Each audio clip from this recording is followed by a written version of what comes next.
The game started with e46, the French defense, and it felt like Gukesh is in the driver's seat. He is controlling the station. He outperformed his opponent because he spent just 2 minutes for the first moves, whereas Liren was spending almost an hour there. It was definitely a surprise for him, at least. I mean, you have to prepare so many variations for such a match, and you never know what's gonna actually happen on the board. And so he played this a5, a4. You see, he already has 1 hour 26 minutes, and Gukesh is still inside of his preparation. Although it was very tricky, he played this move g4, which you see is an accuracy according to the engine, but Gukesh is blitzing it out, so that was his computer level preparation on a very high depth. And Liren played queen to a5 with a clear idea to somehow put pressure here in the center. So it's all about black getting this counterplay on the queen side before white is gonna crash on the king side. If you give white a few tempi, he's gonna just destroy you. He's gonna play f5, f6, and yeah, just get to your king and give you a checkmate. So black should be in a hurry to create pressure on that whole pawn chain to get some chances here. And so that's exactly what Liren is doing, but there is a very tricky move. The move b4 here, little intermezzo, because chess is not checkers. You're not obliged to take back immediately, and you cannot even take it with a pawn. He could have taken with a knight with this one, but b4 intermezzo, very, very important to push the queen back, and it felt like, again, Gukesh is so much in the driver's seat. He has a huge time advantage, and the position is also great. But all of a sudden, Liren started to turn the tables around. First, he remaneuvered this knight to a c4, an incredibly good square. Second, he developed his bishop, which seemed like the biggest problem in the French defense. It doesn't have any job to do, but here it was the most important defender for black. After queen e2, black played takes to somehow limit the material on the board, because when you have space disadvantage, it's very, very important to reduce the material so that every single piece has some space on the board. So that is exactly what black is doing. And then he's playing something amazing. Knight b2. It feels like if a beginner makes such a move, I would say, like, what are you doing? You haven't developed your pieces, you haven't even castled, and you play knight b2, what the knight is doing. But of course, it's much deeper than that. And the first year in chess, you learn the key ideas, the key principles, and then the entire life afterwards, you learn how to break it. And that is exactly what black is doing. Why this is such a great move? Because the knight was blocking the queen, and now we are creating a threat. It's a very active move. We are attacking this pawn. After queen is free, rook comes to c8, adding yet another attacker for this weak pawn on c3. And after rook c1, well, black penetrates now with the move queen to c4, and all he wants to do, finally, white plays here f5, trying to launch an attack, but it's kind of too late, because black penetrates with the queen. All he needs to do is just exchange the queens. If you imagine for a second, the queens are off the board. This is a huge potential for black.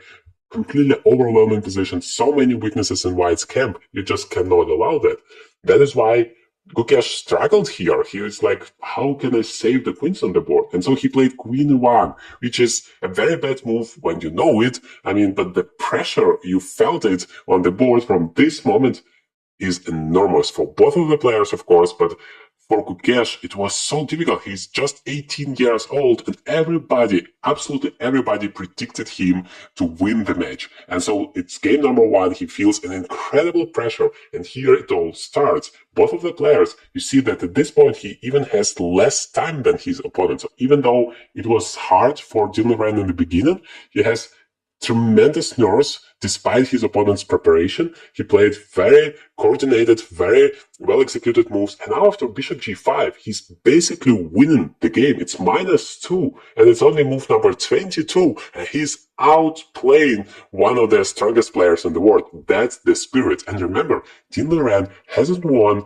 a classical chess game in 304 days. That's absolutely incredible. And here, rook c2, it's so difficult for white to handle all of these threats, because suddenly you have so many active pieces for black.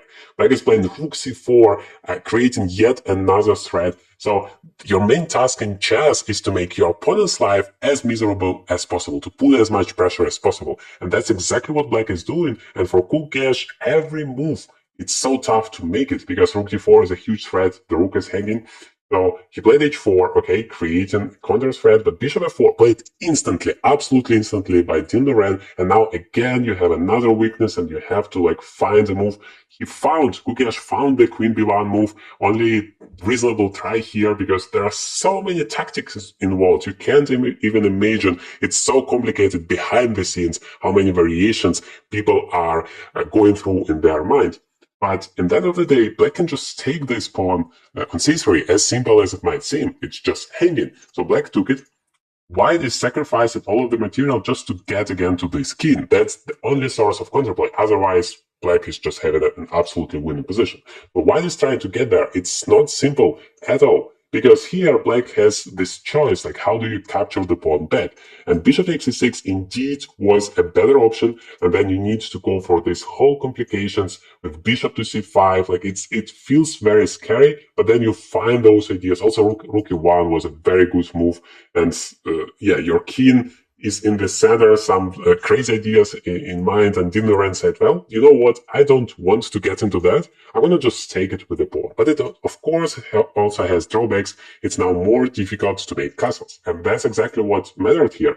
White played 92, takes, so white sacrifices all of the material just to get some initiative, some threats. It's not about the pawns anymore. It's about needed to find this move bishop to c5.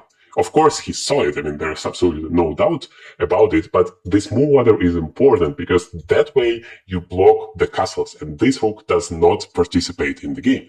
For some reason, I assume it's all nerves. I mean, at this point, it's just such a huge pressure. You have just 10 minutes on the clock, and you don't have any increment till move 40. So this time is limited. It's ticking down, and Gukesh played queen c2, which is a huge mistake.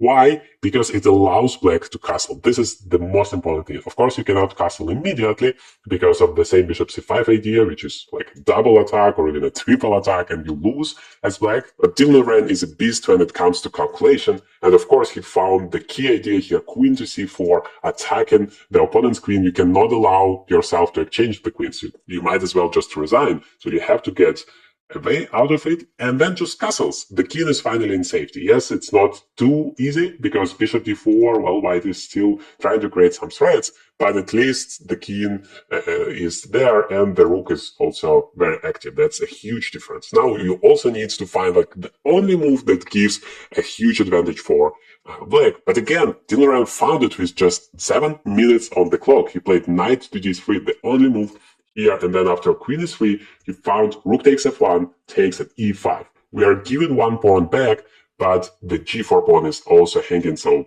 basically that's a winning combination here. Takes with a check, it's always nice. And then after bishop g2, all you need to do is stabilize the situation. You have a huge material advantage, and you just need to make sure you are not getting checkmated.